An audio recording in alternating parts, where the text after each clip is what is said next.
Hi everyone, welcome back to another episode of Engage with Eagle Forum.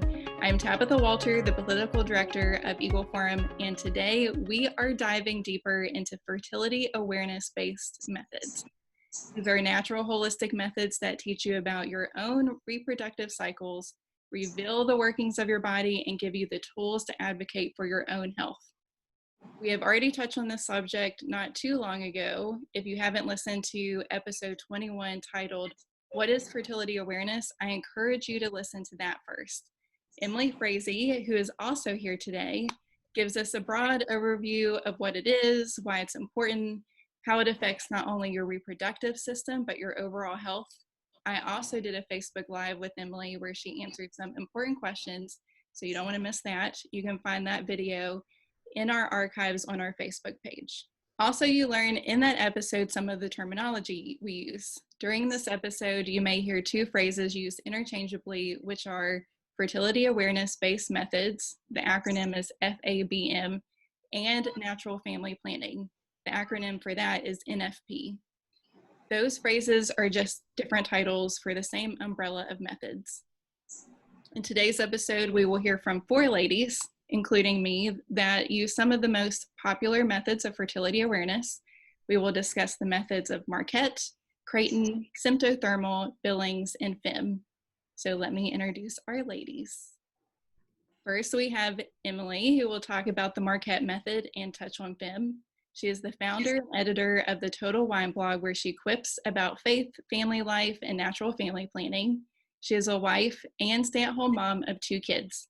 I also asked her to serve as my co-host today because of her expertise on this matter. Little do our viewers know that when you're a super fan of the podcast, you get promoted to co-host.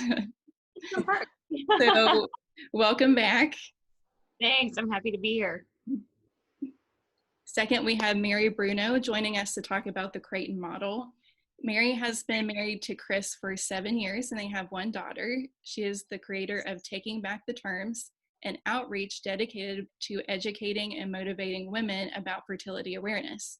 She is a Creighton practitioner, blogger, speaker, and podcaster. You can find her at maryjbruno.com.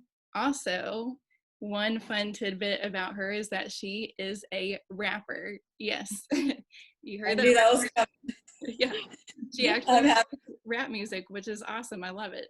So welcome to the episode. Happy to be here. Thanks. Yeah.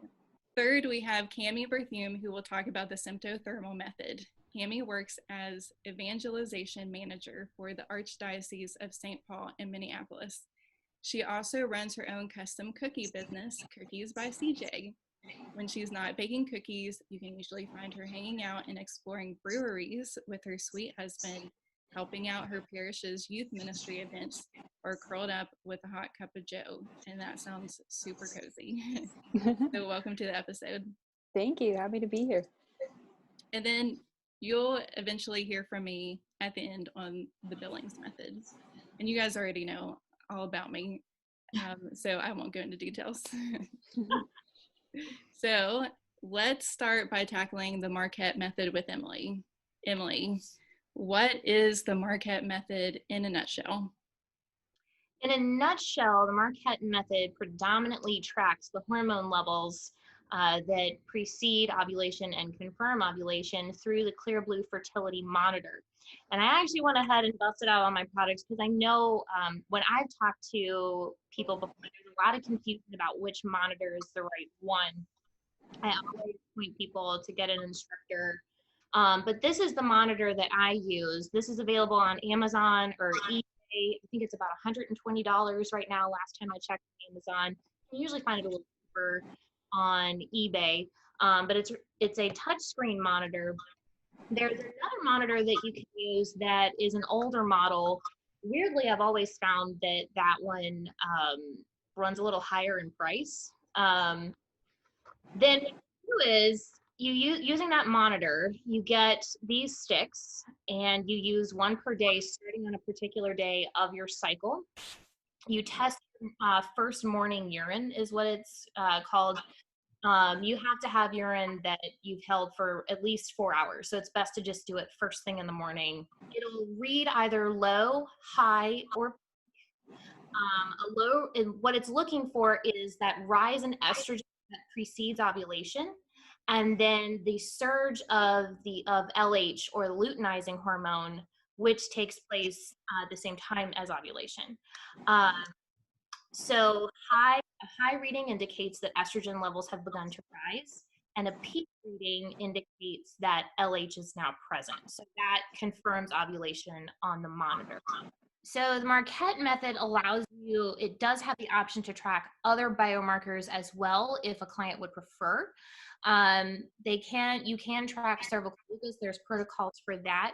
It is kind of discouraged to track cervical mucus in addition to the monitor, because what can happen is you can get conflicting signs, and inevitably what will happen is that it results in longer periods of abstinence, more frustrations, higher rates of unintended pregnancy. So if you do the monitor, it's best to just stick with that. You can also use basal body temperature. The pros and cons, I know Cami will probably get into the pros and cons of that a little bit more in depth. But, you have to wake up at the same time in the morning to take it if you're not using something like a temp drop that you wear over the whole night. But those cross checks can kind of come in handy, particularly every now and then the monitor might miss peak or something like that. So having those other cross checks can be very helpful. Another thing that you can use in addition is something called the WANFO stick. These test for the luteinizing hormone. So what happens is if you get a positive WANFO in conjunction with a peak reading on the monitor, it just kind of gives you that reassurance that you've definitely caught peak. Technically speaking, with the Marquette method, you can just use the monitor alone, and that's all that's needed. All of these other cross checks are really up to personal preference, and I do not recommend that anybody uses any of them without working very closely with an instructor. That's really interesting, and it seems like if you are the personality of someone who needs like confirmation on something, like if you're like, I don't know if this is exactly the reading that I'm getting, you have backup there, which is wonderful. So what exactly led you to choose this method? Yeah, so I had actually previously learned both the Sympto-Thermal method and the Creighton method prior to learning Marquette. And neither one of them to me were good fits, which is one of the things I think is awesome about fertility awareness, that we do have all these different options that we can choose from based on what our fertility needs are in our lifestyle. But for me, I started using, and most women will probably say the same thing, I started using Marquette when I was newly postpartum. There is a specific postpartum protocol that you use with the Marquette method. You actually set up 10-day fake cycles. And again, do not do this without an instructor. I cannot stress that enough. But you essentially set up fake 10-day cycles until your return of fertility, until you ovulate postpartum. So what that literally means is you are testing every single day. So it can become a financial burden because test sticks can become expensive, particularly if you're having to buy a box every 30 days. When you're in regular cycles, the method is designed to where you only need to use 10 sticks per cycle. You might be more or less because we know that ovulation fluctuates. But that's kind of what they shoot for. So really you're buying a box about every 3 months or every 3 cycles. Yeah, so that's when I started using it, and it just really simplified that time, because when you're postpartum and breastfeeding, your hormones are doing all kinds of crazy things trying to get you back to normal, and it can make other signs of fertility very difficult to interpret or decipher. And I'm just the kind of person where I'm like, I just need a computer to tell me if today's a fertile or infertile day. You know? Like, I cannot be the one determining this in addition to trying to keep a little human alive. That's what so I started using it for those reasons, and just have been using it for the past 2 years and love it. That's great. So you mentioned some of the price points on some of the, I guess you would call it, technology. Yeah. What other investments do you make into this method, whether it's financially or time-wise? Yeah, so financially, again, the monitor runs about 120. The box of sticks, Amazon really fluctuates wildly. I've seen boxes run as low as $25 to as high as 45. But they usually sit around $30 for 30 sticks. The Wanfo test sticks, I can get a box of 50 for about 18. Now, if you want to do further cross checks, if you want to do temping, but you don't like having to wake up at the same time every morning, a temp drop usually runs about 150, I think, is still the price. And that's the one that you wear on your arm. There's also the Ava bracelet, which I have not heard good reviews for because it's on your wrist. So I've heard it actually can be very inaccurate. It also runs about $100 more expensive. So yeah, I probably don't want to do that. Now Marquette is actually they're working on developing a method right now that is WANFO only. So instead of using the clear blue monitor and the sticks, just using WANFOs, they're also looking into the Mira monitor that just came out on the market. Mira goes a step further than the clear blue monitor and actually tells you what your levels of estrogen and luteinizing hormone are. So a little bit of a step further. So they're looking at that as well to see, if that's, we kind of want to be a little suspicious of the new technologies until we've tested it out. But yeah, so that's kind of a rundown. I don't know what the Mira monitor runs. I think it's pricey. I think it's like $250. I know somebody who's using it. She kind of wanted to be like a guinea pig for it because she's not married yet, not worried about like avoiding a pregnancy, and she's like, oh, why not?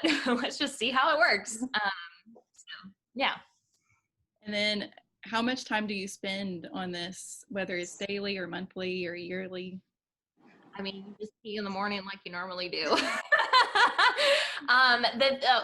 Okay. And then for the WANFOs, you also have to, these are done in the afternoon. And those have to be a 3-hour urine hold. So because LH can typically surge higher in the afternoon. So that's why you do that in the afternoon, not in the morning. But it's only a 3-hour hold. And I've got like this great window between like when my kids wake up from their naps and when they go to bed, and I'm like making dinner and doing all these things that I don't even have time to pee anyway. And before I know it, 3 hours are gone. I'm like, oh, this is great. So yeah, but that's time-wise, that's pretty much it. And you only do the WANFOs once the monitor starts reading a high. So you don't have to do it until then. Okay. So tell us first the bad news. What's the hardest part, at least for you, with this method? Well, it's funny for me, because I came from using 2 different methods, it was a lot simpler for me than the other 2 methods. So it's not really hard per se. I mean, forking out the $30, possibly $40 every 3 cycles for sticks is kind of like, wish it was a little cheaper, but it's worth every penny. Yeah, the hardest part, I mean, with anybody who practices NFP and like you've got the religious aspect thrown in and it's like abstinence only, it's the abstinence. That's the worst part. I'll just be honest. Well, that's great. And that's very candid. So I appreciate that. Now, the good news, what's the most rewarding thing from your method? Yeah, the most rewarding thing for me is that it's a computer telling me when we can or can't have sex when we're trying to avoid a pregnancy, not me. I'm like, babe, like I know that COVID has totally thrown a kink in my cycles here, but it's the computer, babe. It's the one telling us it's a no-go. So I have a scapegoat. It's really nice. So funny. What do you wish that you would have known before you began this method? Or even fertility awareness in general?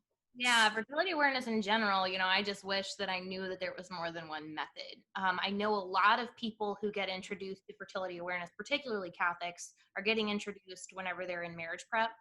And very understandably, like if a diocese is requiring you to learn a method of NFP, you're probably going to be paying for, whatever method they're going to be teaching. So they're only going to be teaching one. But at the same time, I wish that perfectly fine for them to do that. That's awesome. That's great. But at the same time, to say like, hey guys, look, here's a list of other methods, but if you would prefer to go elsewhere, here's some instructors, a list of resources, feel on what the methods are, make an informed choice. I really wish that had been more available. And, the more I've been working in this area, the more I realize that there's so many resources available. Like, I mean, it's just endless. It's just, you kind of have to like break into the world, and then all of a sudden it's all there. But it's just that just breaking in. And so, I don't know, making that entry level a little bit more accessible. Yeah, absolutely. I agree with that. And I think maybe you'll see a lot of our answers overlap in some of these ways. Yeah. Also, I'd like to note, since you did touch on the faith aspect, NFP is not strictly for Catholics, it's for everyone. And while there are roots there and a lot of great research and information coming out from the Catholic Church on fertility awareness, it's not just for Catholics. And I think I'm the only non-Catholic here. And so that's part of my mission, and part of the mission of this podcast is to introduce people to new things that they may not have ever come in contact with or realized that is out there. And so, so I'm really glad that you brought religion into it, and I'm really glad that we can also have an aspect that is not religious as well. Yeah, I mean, that's kind of the unspoken thing about fertility awareness, is that it's truly pro-woman. Like, it is so, it's about empowering women to be able to read their bodies, understand the way that they were made, understand the signs, and then be able to share that information with their partners, to be able to use that information to diagnose health issues and to pursue holistic, actual treatments to get to the root cause of, these other issues that might otherwise be treated with birth control. So it just kind of gives this whole new option, this whole new world. It's definitely difficult. I mean, it's not just because it's natural does not mean it comes naturally. But it's worth investing the time and effort to learn, certainly. Yeah, and you're going to find positives and negatives to any method, whether it's artificial or natural. So it's just a matter of what you're willing to give up. And like Emily said, we have more than one option, and nobody complains about having too many options, Right. Unless you're scrolling Netflix. That's true. It is possible. Well, I mean, the reality is we're all human, and there are times when our body is just out of our own control, and so we're using human methods to try to treat human issues, and so it's not always going to look perfect, and these methods certainly are not perfect for every person, or any person for that matter, but they can certainly aid in women's health. Yeah, this was actually something I was thinking about earlier, and I just want to touch on it briefly. I think when you get into fertility, you really have to retrain your brain, because we've been so conditioned to think about our fertility as something that we can control, that's simple, that you just fix with a pill and you're done. That's not what fertility awareness is about at all. So you do have to kind of retrain your brain, have a different mental approach to it, which is difficult, because I mean, even beyond birth control, I think just kind of as a society, we have kind of more of the quick fix mentality, which is not what this is. It is a struggle, more so for some women than others. But it gets to that root cause of whatever's. Yes, absolutely. So on the Marquette method, where can our listeners go to find more information on Marquette? Yeah, so kind of the cool thing, Marquette method was developed at Marquette University. So if you Google it, you can Google Marquette method of NFP. Scroll down and it's marquette.edu. Look for the .edu website, and that'll take you there. Also, that should, I believe that they'll give you the rundown of the method, and I believe you can get to instructors from there. Also, I highly encourage you to reach out to one of us on social media. The beautiful thing about the fertility awareness world, it's very interconnected. Once you start following a few instructors or a few people who talk about fertility awareness, you very quickly get connected with a lot. I'm connected with many instructors of many different methods.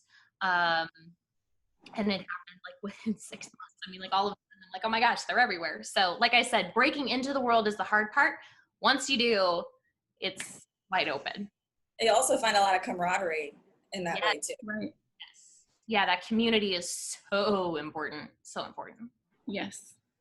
So let's move on to Mary about the Creighton method. Can you tell us what the Creighton model is? Yeah, so the Creighton model is a mucus-only method of fertility awareness. And for this method, what that means is that a woman will make observations, and what that means for her is wiping before and after she goes to the bathroom. Every single time she goes to the bathroom, before and after she takes a shower, goes swimming, etc. You're basically making observations throughout the day to make sure you don't miss any of that important information. And so when wiping, a woman is looking for either the presence or the absence of mucus. And with the Creighton model specifically, the mucus, we chart very specifically. We make sure to make detailed charting observations specifically about the mucus and the characteristics of the mucus. Also, a woman is looking for if any bleeding is present, how that changes throughout the month, if it's present or absent. And so the idea, so all of this information will help the woman to determine on each individual day whether it's fertile or infertile. So the mucus tells us a few different things. It gives us some information about our health. It also keeps sperm alive. It also is an indication that ovulation is approaching. So that's the idea behind making those observations with the mucus. And then over time, as we continue to gather that information, it paints a picture about our health overall. And the more information we gather, the more in-depth look that we can get about our health. So that's it in a nutshell, I would say. Good. What led you to choose this method? What led me to choose this method is its medical extension of naprotechnology. So when I first started, it had nothing to do with family planning for me. I wasn't sexually active, wasn't married, but I had a lot of health issues. I had just been diagnosed with endometriosis. I had my first surgery, which was unsuccessful. So I needed something else. I needed some more help. And that's when I discovered that the Creighton model existed. Wish I had known much sooner. And so I began to chart, and it took a couple of cycles. And this is what I mean by over time. It gives us an in-depth look about the health of the woman.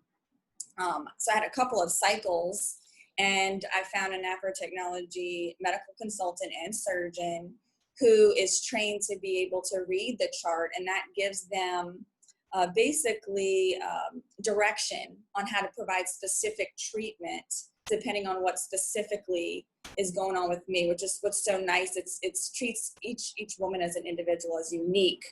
And so the treatments are able to be tailor-made. So I see it as something that I really needed to do. It wasn't so much of an option for me as something that I was so grateful to find, because it helped me also to maintain a lot of the ways that it was helping me with my health. Like the chart helps me to know when to take my hormones, when to supplement, etc. The surgeon can say, oh, you're at risk. So my practitioner, after a couple of months, was able to look at my chart and say, even though I was already diagnosed, the chart was telling her, you're at high risk for endometriosis, low progesterone, even things like black fallopian tubes, fibroids. These are all things that they're able to see through my chart and were then confirmed during surgery. So it becomes a great roadmap for women who are having a lot of health issues. Great. And now you mentioned naprotechnology. Is that exclusive to Creighton? Yes, it is. It was actually so when the creators of the Creighton model, they were doing all this research on all the different women. It was actually kind of an accident that they determined that the women who, had a lot of miscarriages, their charts all looked one way. The women with endometriosis, all of their charts looked one way. And so it created this new kind of place to go with it. And that's how NAPRO technology was born. And they continue to research, and they were able to have all these findings, form these protocols. And so where I would say a NAPRO technology doctor, I mean, I think it depends on who you see. I think there are ways that they can work with other methods, but the specific protocols and research were done with the Creighton model, so we can only draw certain conclusions from the charting in the Creighton models itself. Does that make sense? I know it's kind of confusing. No, that makes sense. Now, what can our listeners expect to invest time-wise and financially in this method? Yeah, so first I'll talk about time-wise. The Creighton model has a lot of in-depth information. So a lot of the cost is going to come through those follow-ups because there's so much to learn. Mm-hmm. So we have an intro session, and then we have 8 follow-ups within that first year. And then after that, it's about 1 to 2 times a year or as needed. That's what I really like about the practitioner client relationship, is that it's really someone to walk with you that you can reach out to. Like, you can send your practitioner your chart. What does this mean? How do I, so you're really getting a person along with you. And so the cost, so when I started it, I had like this great student discount of like $20 a session. It's not like that anymore. This was also like 8 years ago or something. So now it's a little bit more than doubled that. But I know it depends on the practitioner. Like if you have an independent practitioner, they set their own prices. But a lot of practitioners work with or out of doctor's offices. So it just depends on the location, the state, what the cost is going to be. Also, the materials is pretty inexpensive. I know for us, a chart is $5. So it probably varies up in, around that area for other people. And a chart has room for about 35 days and for 6 cycles. So technically 2 charts in a year, which is $10. There is an app now, which is a little bit more than the charts. I think it's like a $10 initial fee and then $5 a month, I believe. And the stamps are like 50 cents a sheet and like $5 for a pack. So like I said, a lot of the cost comes up front with the follow-ups, and then over time, it really gets pretty low long term. Now, when someone's seeing a practitioner or even a doctor or a surgeon for these issues, what does insurance play into that at all? Yeah, I did want to mention that actually too. So HSA and FSA, I find, do reimburse almost all the time. You just get a receipt and submit it to them, however your insurance company works. And even for the Creighton visits themselves, those follow-ups, some of those are covered by insurance. It's just under very specific circumstances. So it's great if that's why it's good to work with the doctor's office, because as long as there's a doctor that is present, as long as the meeting happens at the doctor's office, then insurance will cover that. And that's just for the Creighton part. NAPRO technology is just like any other doctor or medical consult. Like the medical consultants have to either be like a nurse practitioner, family medicine. It can be any kind of doctor. And so it's the same thing. It works how billing does. And then the surgeons, it's really nice because they just code it. That's the beautiful thing about, infertility or things like that.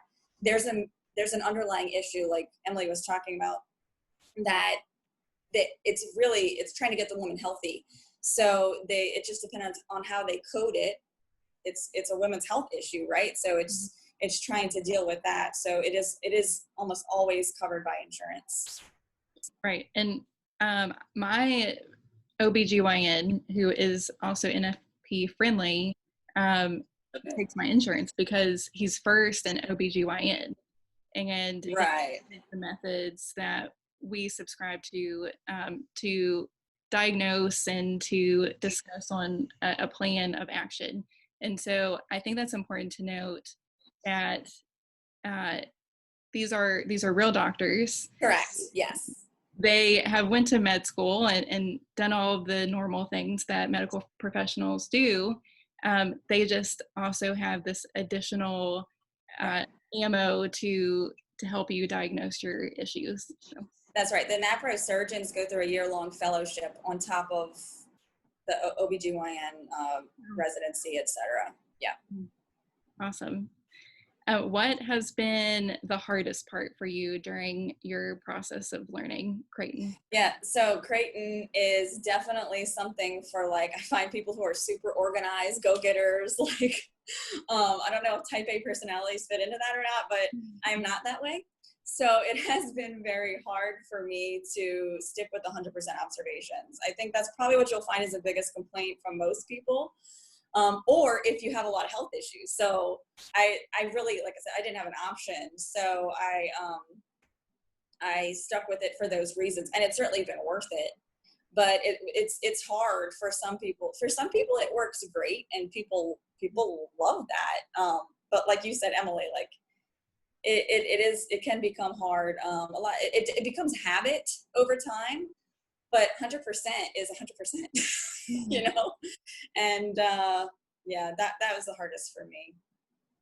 Well, on the flip side, what is the most rewarding for you?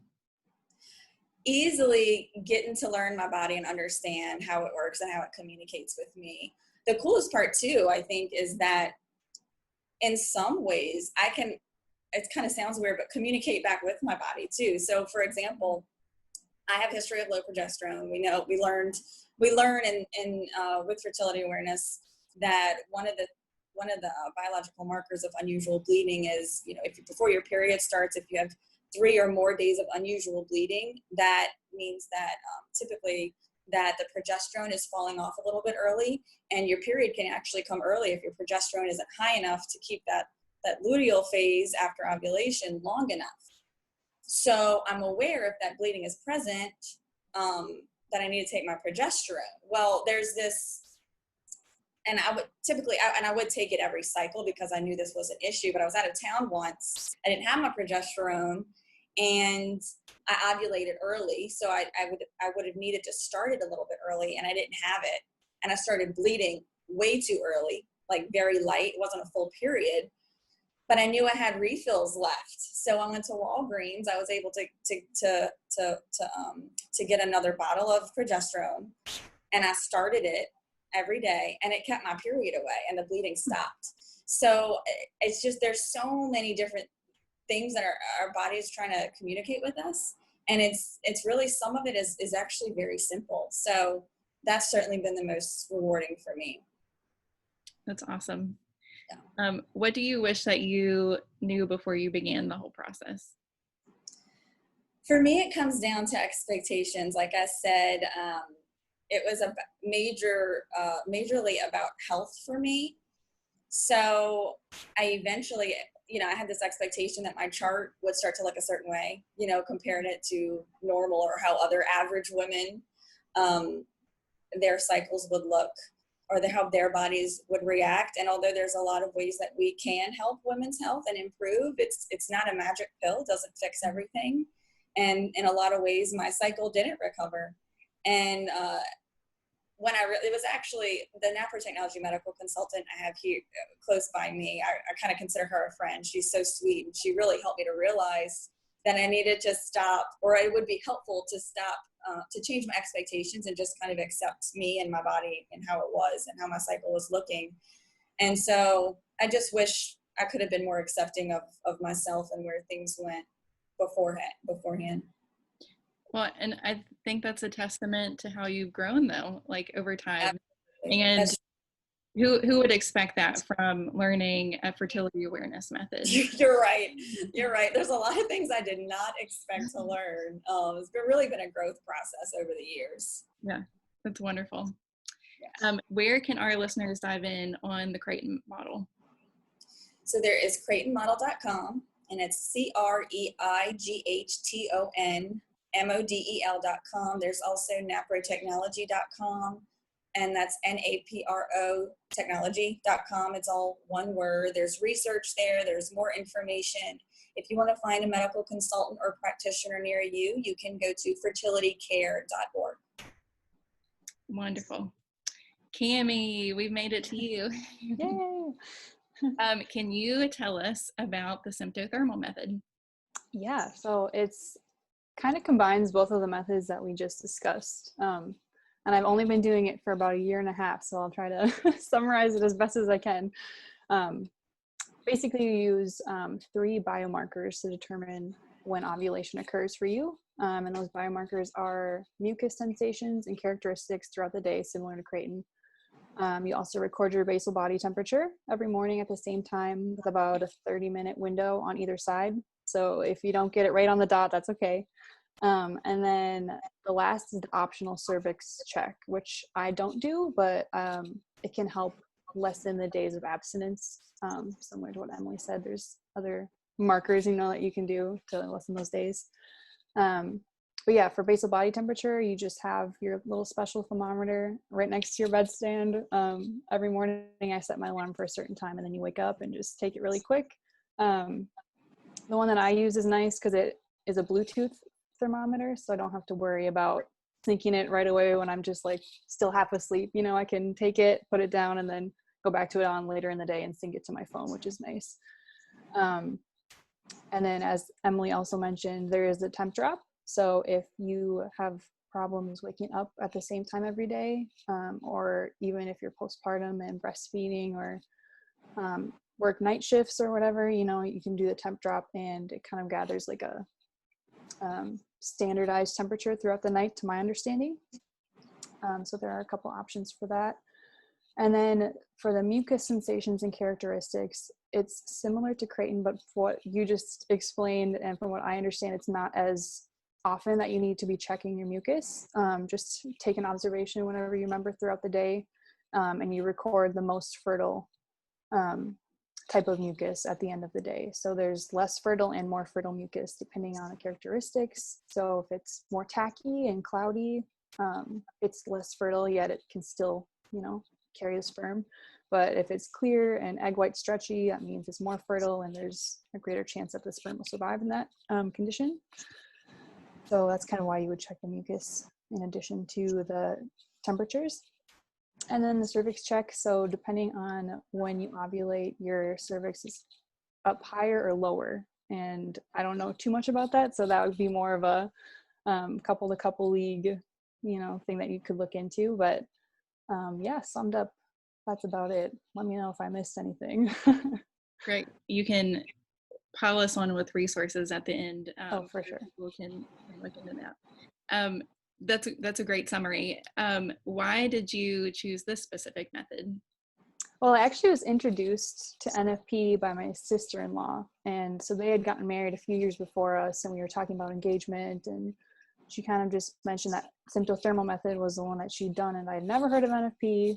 I was like, what even is that? I know like the church's teachings on the NFP, and that was the reason why we started looking into it. But yeah, I guess I didn't even know that like Marquette existed, Creighton, Billings, all these other methods existed.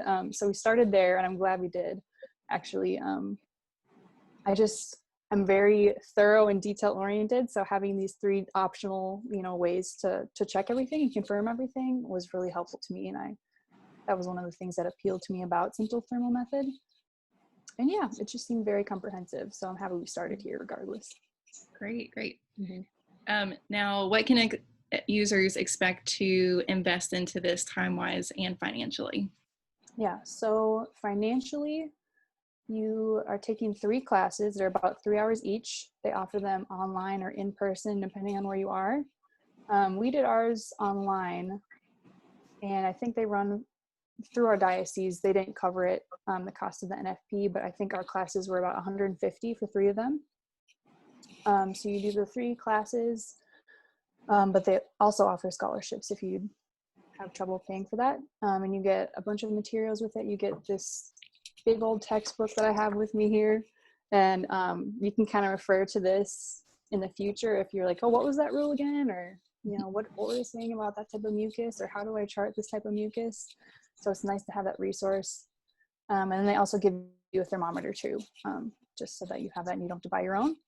Another expense would be the app. So Couple to Couple League actually has their own app that uses the specific types of mucus. So there's similar apps like Kindara, where you can still track your mucus, but the Couple to Couple League uses specific ones. I can just list them off really quick. It's like for sensations, it's nothing moist, wet, or wet slippery. So depending on the less fertile mucus and more fertile mucus, that's how you would track that. And then for characteristics, so what you see and what you touch, that would be dry, tacky, or stretchy mucus. So you kind of report back on both of those at the end of the day. But Couple to Couple League has their own app for you to chart that, and you can also plug in your temperatures there, and that runs for about $30 a year. So every year you would just have to renew that if you want to use that app. Otherwise, there are Kindara or other apps like I mentioned. And then lastly would be the Temp drop thermometer. If you are considering that, if you're postpartum, or if you just don't like waking up early at the same time, Temp drop is an option. And same with the ABA bracelet. But again, I don't have any experience using that or the Temp drop, but I've heard the Temp drop has a better reputation than the ABA bracelet as well. And for time, I would say just the waking up early, really quick. I know some women may have an issue with that, and that's totally fine. I know one of my friends is considering which method to use, and that was an issue for her. And again, the beauty of NFP is that there are so many options depending on your lifestyle. And so for me, I just wake up, take my temperature quick, and then I'm tracking my mucus throughout the day, even just once, and you can, kind of determine more or less what you can record for that day. And then that's about it, just tracking it at the end of the day. So I love that flexibility because so I'm totally a morning person, and I don't mind waking up early because I wake up early anyways. I usually wake up before my alarm, but not everyone's like that.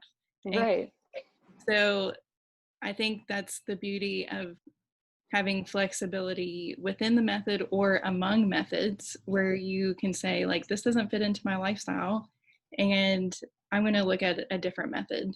And so that's what we want to present here is, the menu of fertility awareness methods based on your unique circumstances. Yeah. So Cami, what has been the hardest part for you using this method? I would say at first it's a little bit overwhelming looking at this giant textbook and thinking, oh my gosh, I have to learn all these rules, and there's so many little specific details that you have to get down. But going through the class, my husband and I took it together, which has been awesome. But just going through the class and taking it very slowly, 3-hour chunks at a time, and the classes I think are spaced about a month apart. So you have some time to digest and work on your charting and practice all that stuff before you move on to the next part of it. But yeah, at first it can definitely seem a little daunting when you try and explain the rules about temperature shifts, and you have to watch for this, and your hormones are doing this at this point in the cycle. But all in all, it's so informative, and it's so helpful knowing what's going on in our bodies that I think it's worth it, even if it is a little bit maybe confusing or stressful in the beginning. And then, like Emily mentioned, of course, the abstinence is tough. And that's in line with church teaching, so I don't have a problem with it in the long run, and it just fosters communication and other ways to appreciate your spouse in that sense. But That's such a good point. I think a lot of every method encourages communication between you and your spouse on this matter. Yeah. And it seems initially like a female only issue, but it's not. When you're married, you have a partner that's also participating in your fertility and in your health. And so I didn't take classes with my husband, but I do talk with him very frequently about this stuff.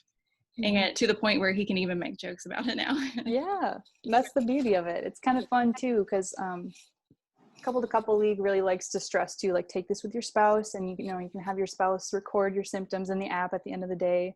So you're kind of telling him, like, hey, this was my mucus today. It was moist, tacky, and then he can plug it in, and you can kind of, if you want, have a discussion about it, or not have a discussion about it, whatever you want. But just kind of that tandem of, oh, this is both of us, both of us together. So that's been an awesome, I don't know, part of NFP. Yeah. Well, that's clearly a reward, but did you have another reward in mind for? Yeah. I just really, this is just for NFP in general, regardless of what method you choose to use, just how effective it is when it's used correctly. And even when it's not perfectly used, it's still extremely effective, just because you know what's going on in your body. You can look at the science behind it. You know what's going on with your hormones, like Emily mentioned with Marquette, and your body, just the physical sensations with Creighton, and just the fact that our bodies were so beautifully made, and even just being able to understand, like you said, progesterone levels, or if you have an issue in a different area, birth control typically is a mask to that stuff. It's not solving it, it's not fixing it. And these fertility awareness methods help you get to the bottom of those things and get them corrected, or get you help with them. But yeah, I think it's just awesome that we can safely and confidently avoid or achieve pregnancy without hormones and without disrupting our natural systems.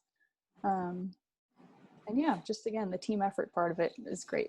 So Absolutely. Now, what do you wish that you knew before you had begun the whole process? probably that abstinence can be longer than a week. And that's the big thing that I think a lot of people hear about NFP is, oh, it's just a week where you have to be abstinent, but sometimes like stress can affect it, and leading up to your wedding can affect it, and kids can affect it postpartum and all this stuff. So I think that would be the one negative really for me, I guess, that really stands out. Otherwise, I don't have too much of an issue charting. I don't have too much of an issue waking up. But again, each woman's experience with that is different, So again, having the beauty of all these different types is wonderful. Sure. Now, where can our listeners go to find more information about the Sympto-Thermal method? For Sympto-Thermal method, I would check out Couple to Couple League. So that's just their website. I think it's just ccl.org. And you can find a class there. You can do it in person or online. So it's great for if you are long distance, or if you can't be with your spouse at the same time, to take these classes. And then more of like a lay person's ministry would be managingyourfertility.com. She has a bunch of different rundowns of the different methods, and you can kind of find doctors in your area who specialize in NFP and all that stuff. And then even just Facebook groups, believe it or not, there's like the NFP Couple to Couple League group on Facebook who have a lot of great resources. If you have a question about your chart, or if you have a question, just, a more casual question or informal question, and just fostering that sense of community there. And also Instagram. That's where you find a lot of people and you connect, and you can share your real experiences with each other, which is great. Perfect. All right, my turn to hijack this interview. So there was the questions that Tabitha sent me, and then there's the questions I'm actually going to ask. No, I'm kidding. Oh, no.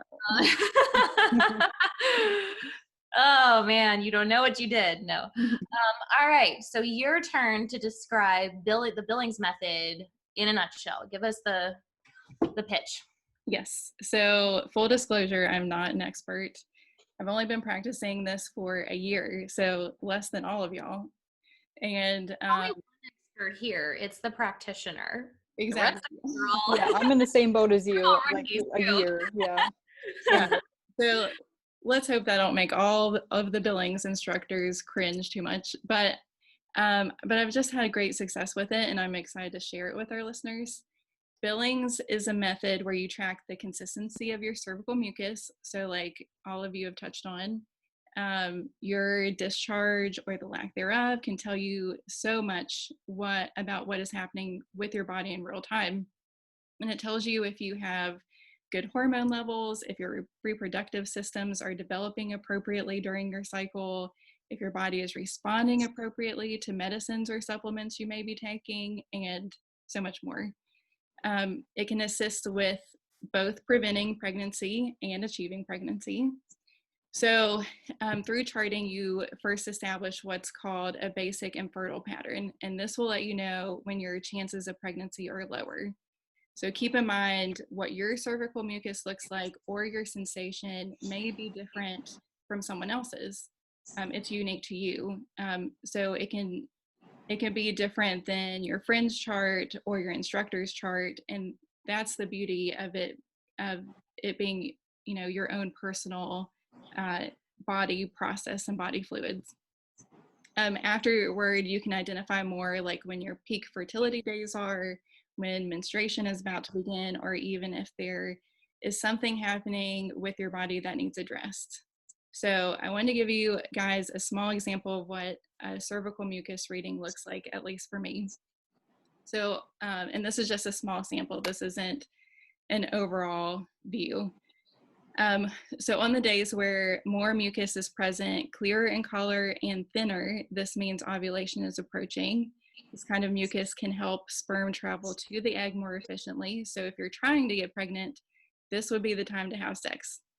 If you're avoiding pregnancy, you would want to avoid sex on those days or use an appropriate barrier method if your faith doesn't prohibit that. So once again, keep in mind, this goes beyond faith and religion, but sometimes these NFP methods can bring in, different secular methods as well. Now, my sessions with my instructor have been way more in depth than this. She went over biology and the science of everything. She explained the rules I needed to stick to during my cycle. There are only 4, so very easy to remember. Practice is one thing, but at least you have like only 4 in your arsenal. But I do have to say, sticking with it and understanding what you see can be difficult.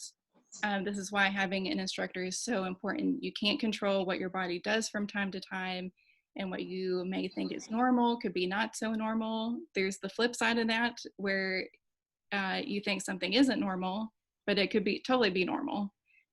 For instance, I didn't realize cervical mucus was normal until I started for a fertility awareness method. And I just thought I had this weird discharge all the time. And that's totally normal. And you have to have that to be healthy. And get pregnant. Exactly, get pregnant. So, so it's things like that Billings can really zero in on and help you figure out all the little details of your body. So again, we've mentioned this before in every method, but I can't stress enough to get a certified instructor to guide you through this whole process. As simple as I think it is, it's very specific to you, and you can read books on it. You can look through all the social media posts about it, but really to get down to the nitty-gritty of how to use this method appropriately, you have to have an instructor. Yeah, I definitely want to, I know I beat that drum on mine, but I want to beat it again, because the effectiveness statistics that are taken for each one of the methods that we've talked about today are only taken from clients who have instructors. They're not taken from people who are self-taught.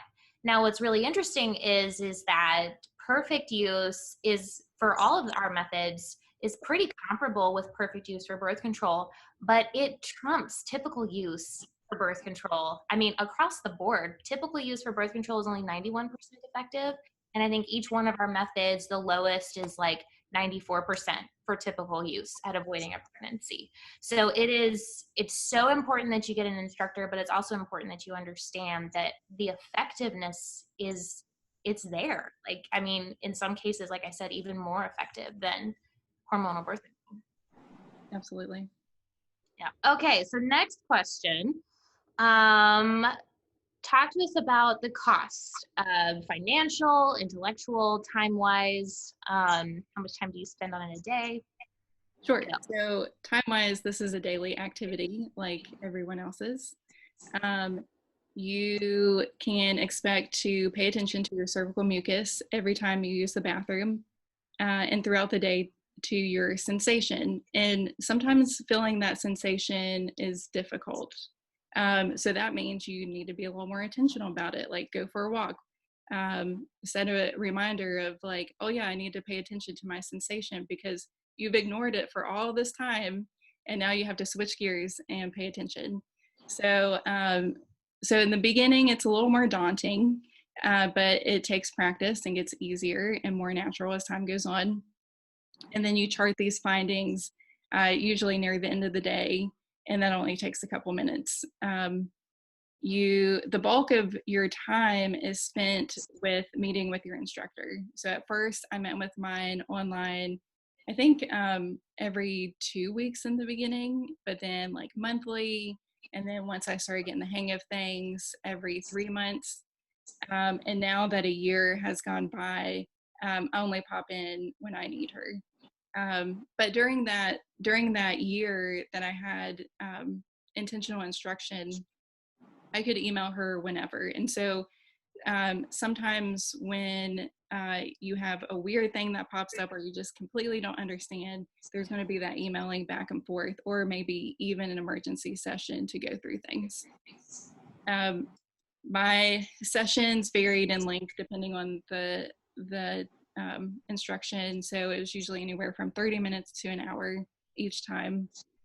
And then as far as financially, those sessions were also the bulk of the financial investment.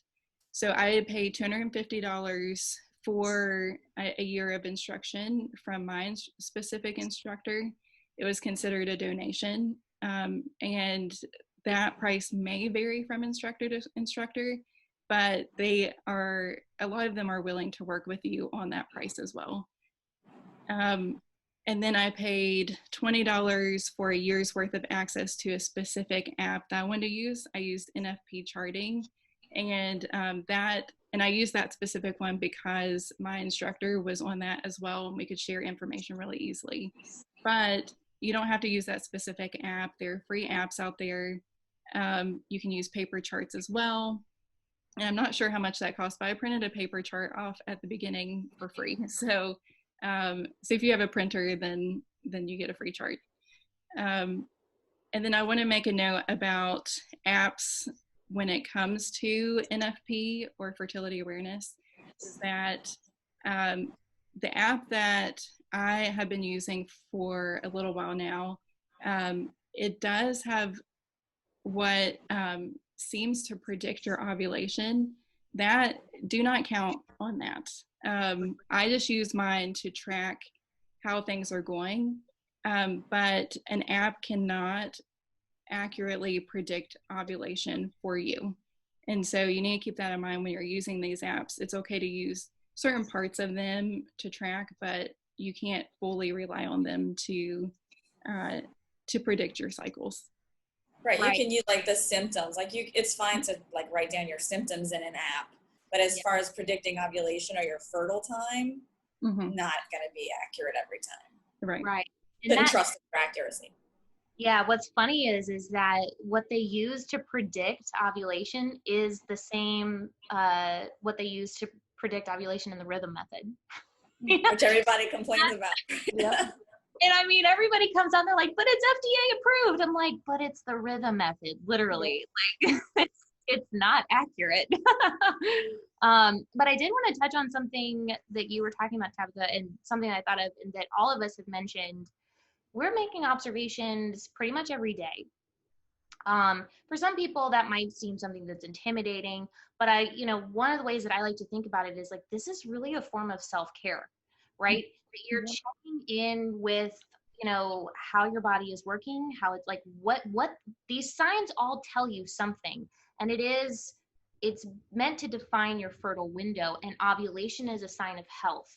If you're having difficulty identifying your fertile window, if ovulation is delayed, any of these types of things, that is an opportunity for you to kind of check in and say, I need to fix something. Like for me personally, I have a really hard time identifying when I'm extremely stressed out. Lucky for me, my cycle is there to be like, hey, guess what? You're really stressed out. So it becomes wonderful feedback for me to say, okay, I need to find some constructive outlets to lower my stress, because maybe that's why I've been biting everyone's head off in my house. Okay.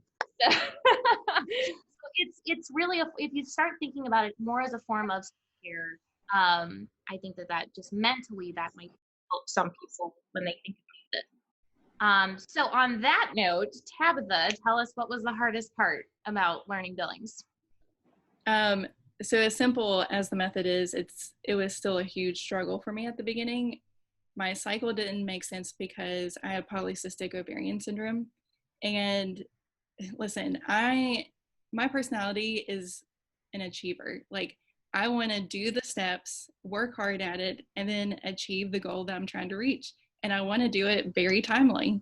And it just didn't happen that way. And so there were many times, probably most of the time, I walked away from sessions with my instructor in tears. There were times I didn't ovulate. There were times I had too much spotting. And there were times where I just couldn't feel a difference in sensation. Even with cervical mucus, I'm like, there's so much there for me. How do I tell the difference? And I just wanted everything to click so quickly, but it took some practice and it took some time. And I had to learn what works specifically for my body. So I was also experimenting with different supplements and seeing if I was touching on what my body needed. So I had to just be patient, and God taught me so much patience through the Billings method. And I think that would be for any fertility awareness method, but that was the hardest part. Mm-hmm. Yeah, I think we could probably all say the same. That learning curve is not fun. Okay, so now tell us, what was the most rewarding part?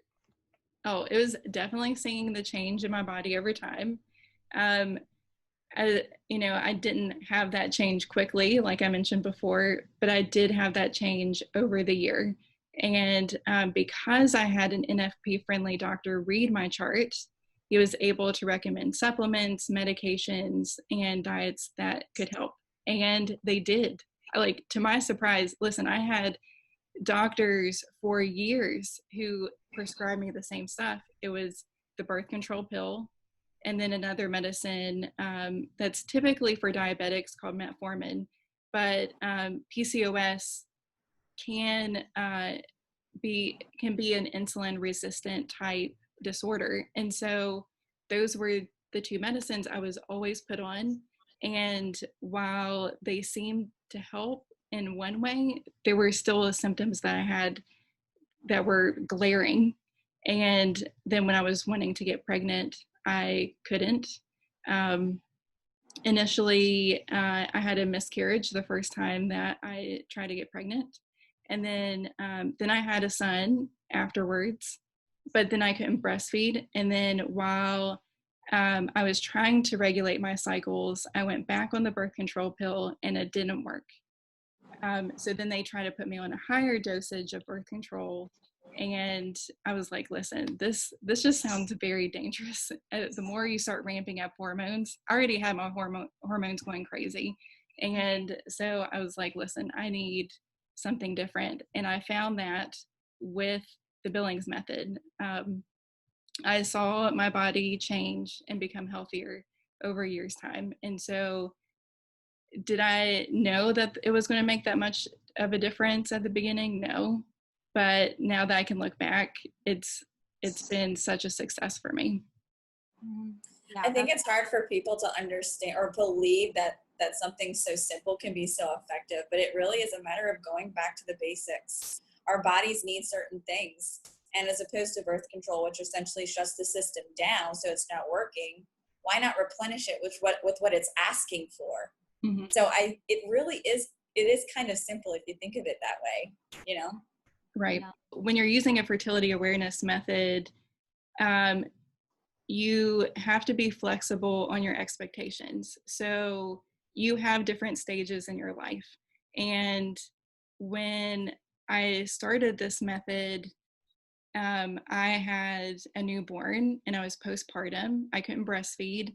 But this year, I'm not going through that. And so my charting looks different. And, but eventually I'll want to try again for another child. And so then that charting will look different.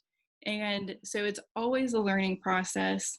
learning about the different stages of life you're in and how your body reacts to those.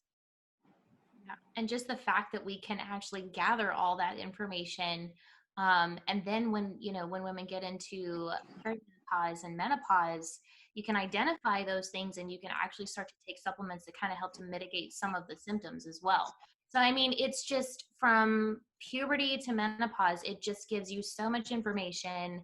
And like you said, Mary, it's the simple stuff. Like my mind just gets blown the more I learn about this and the more I learn about just how like our hormones work and the things that they need in order to work, and how much, our diets tend to be very depleted of those things that we need, and how to build those things up. And then that, I think what's interesting too, and something I forgot to mention, but we've kind of all touched on, every single one of our methods, it's holistic health, but it's also avoiding and achieving pregnancy, right? You don't have to change methods in order to do any one of these things. That every woman can use the method that's best for her to say, I want to use this to avoid, and then I want to use it to achieve. I don't have to change a thing. I don't have to go on or off a pill. I don't have to do, it's the same process, giving me the same information, and I can make a plethora of different decisions with it. It's awesome when that all comes together. Now, what do you wish you knew before you started charting? Excellent question. I wish I had this episode before I began, and you guys mentioned this in your spiel as well, but just something to lay out the different methods for me so I could have made a more informed choice. I feel like at times I have the grass is greener on the other side mentality. And so every once in a while I wonder if I should, move on over to a different method and check that out. Billings has been a wonderful method for me, and maybe I would choose it again. But I do wish that my decision could have been more of an educated decision, knowing all of the options. Yeah. And what's interesting too is that you can change methods over the course of your life. Mm-hmm. Do it, because what's working for you right now may not work in the future. There's no one method fits all, but there's no one method that fits one woman over the course of her life. Because as we've been talking about, we go through all of these different stages. Life is cyclical. We have our cycles, and there's different stressors and, different life events and whatever, and you might need to change. It might be, there's definitely gonna be a financial and intellectual cost. I learned 3 methods in 3 years and they did not overlap. I don't know how you did that. It was, it was difficult, kind of trying to make that leap, because you can't crisscross them. You're not supposed to take these rules and apply it here, because that's how you mess things up. So keeping that all separate, but it can be a hurdle, but it's worth it. I think that information that you can gather and having the confidence and understanding that it's okay to change methods. Okay. So where can we learn more about Billings? Where can we go? Yes. So to find an instructor, you can go through the Billings website at billings.life. Also on that website is in-depth information about the Billings method itself. So it's all there, packaged really nicely and simple, and you can kind of mill around on their website. There's great information out there on social media. There are support groups on Facebook. I'm part of one called NFP Support Billings Ovulation Method, which is led by my instructor. On Instagram, I follow Chart Your Fertility and Billings Ovulation Method. So those two are specific to Billings. Now you can follow these ladies too, and they'll have some tidbits about fertility awareness in general. So I don't want to leave them out. Also, a lot of instructors do long distance, right? Like across methods too. It's not the same as like learning online. Like you get an instructor, there's little difference between doing it in that way if you do have an instructor in person and online, if that's what's needed. Mm-hmm. Yeah, I forgot to mention this when I was talking about costs, but my instructor, and like you said, Mary, most instructors do long distance learning. My instructor did a video class. I think we had like 5 or 6 other women on at the same time. And she did a video class and did like split screen with her, her PowerPoint, and were able to ask questions while we went through it.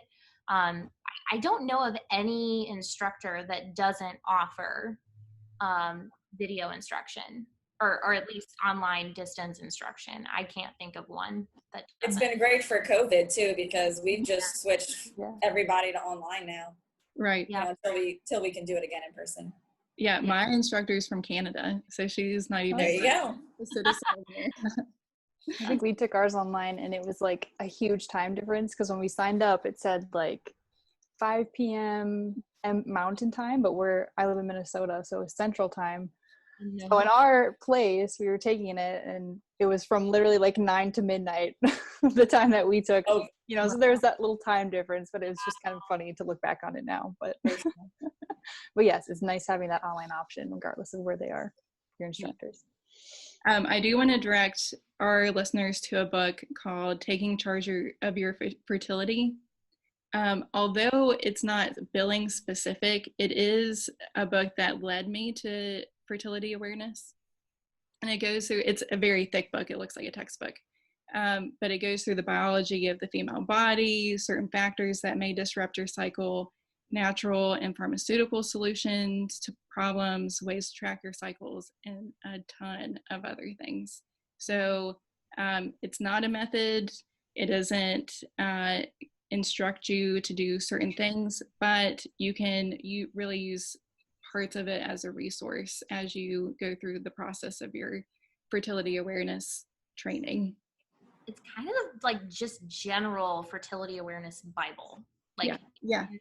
to all things. Yeah. Last, we will hear about FEMM. Now, we weren't able to have a user of FEMM on the episode today, but we did reach out to an instructor who was so kind to point us to some resources. Emily is going to summarize the method for you and fill you in on where to find that information. Yeah, so FEMM is a newer method. It was developed, I believe, in 2012. The scope of the method is really interesting. They have a very strong international outreach, and then they are also developing, they're developing teen FEMM, which is specifically for girls in puberty. It's one of the few methods that I know of that's almost entirely app-based. You learn the method and you find an instructor for the method through the FEMM Health app. So it's FEMM, 2 M's, Health. Find that, I think you can go through Google Play or the iStore. Yeah, so you can go to FEMM Health and get the information. You can also become an instructor through there. I think the process for that is about $1,000. To become a teen FEMM Health instructor, it's about, I think it's an additional almost $400, I believe is what it was. But essentially what they're doing is you track your mucus, and you also use the LH strips, the WANFO strips that I was talking about with the Marquette method. So it's mucus plus hormone readings to determine your fertile window. And basically the way it works is, like, if you see mucus, consider yourself fertile. So it's really simple, cut and dry. It does have a health component. It's similar to Creighton in that regard, that you do get more specific mucus readings that you can then use as kind of more of a diagnostic tool, like what Mary was describing. It's not NAPRO technology, but they do have doctors who are trained in FEMM as well. Like I said, they have a very strong international focus. They want to get this into the hands of women all over the world. I know Dr. Evelyn Billings was noted for saying that, this is just basic information that every woman should have. And I think that they kind of take that on an international scale. So they have 2 headquarters in New York and in South America, and I forget exactly where. But yeah, that's kind of the basic rundown of the method. I know that was kind of a little piddling, but I actually do have on my website at totalwine.com, I have a series that goes, does Q&As with different instructors. There's a Q&A with a FEMM instructor on there. So, and also her contact information is on there. So if anybody's interested in learning more, you can find that through my website and find that instructor to pursue that as well. But like I said, starting through the app, that's where you learn the method, where you find instructors. So that's kind of step number one. Also, the FEMM instructor, the FEMM user that we had reached out to, she recommended 2 websites, which I actually recommend just for anybody who's interested in fertility awareness. They're just wonderful resources, Natural Womanhood and Fertility Facts. They're awesome. Doesn't matter what method you use, they've just got amazing information about birth control, how your body works. I follow both of them on Instagram, and they're always producing just amazing informational content. Really, really good stuff. So great. And just so our listeners know, we will list all of these resources. We will list that FEMM instructor that Emily mentioned. All of this we'll be pushing out throughout the week so that you guys can have that at your fingertips. So ladies, this was a fabulous conversation. We obviously could spend so much time on the subject alone, but you all did such an excellent job of breaking down each method in a very simple way.